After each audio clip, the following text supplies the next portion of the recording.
Hello and welcome.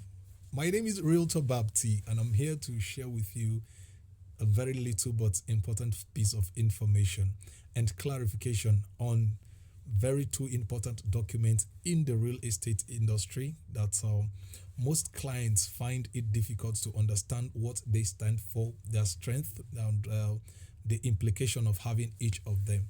So, I am here this day to just shed more light on it so that you know what you have or what you are going to have when you want to purchase a piece of land out there. And these very two important documents are the C of O and the R of O. What is the C of O? Now, according to the Land Use Act of 1978, the C of O, it's a certificate given to landowner or land users in any location, and the powers to issue these documents is conferred on the governor of a state. Yes, so any governor in the 36 states of Nigeria can issue these certificates depending where the property is located. Now, that the powers resides on the governor to issue the certificate does not mean that a governor in Osun State can issue a certificate of occupancy to the plot of land in Lagos State. No, it has to be within his jurisdiction. Now, as in the case of Abuja, the FCT, the power to issue this certificate of occupancy resides on the chairman on the minister, I beg your pardon, on the minister of FCT. So the minister of FCT has the authority, is the only one that has been empowered by law to issue this certificate of occupancy to residents in FCT. As long as that property is located within the FCT, it is only the FCT minister that can issue that. And what does it stand for? Now, when this certificate is issued to anybody, it means this person has been given full authority, has been given full powers on that property in that jurisdiction. So you have been given full powers. You now own that property and you have total control over that property. But there are some restrictions here, because as you are given the property, you applied for a particular reason you want to use the property. It could be residential, it could be commercial.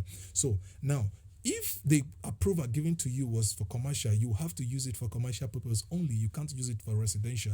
And if it was given to you for residential, you have to use it for residential purpose only. You can't use it for commercial purpose. Now, that is the only place you're going to have issues if you go outside it. Outside that, you have total control over your property. Now, let's talk about the R of O, the right of occupancy. The right of occupancy, according to the 1978 Land Use Act of Nigeria, the powers to issue these certificates rests upon the local government. So it is the local government that issues this. Now, what this means is that the R of O is like a step one in acquiring the property, because it is given to you on temporary basis. It is temporarily given to you. So you get the R of O. Once you get the R of O, it doesn't mean that, now you now own this land. You now have total control over this land.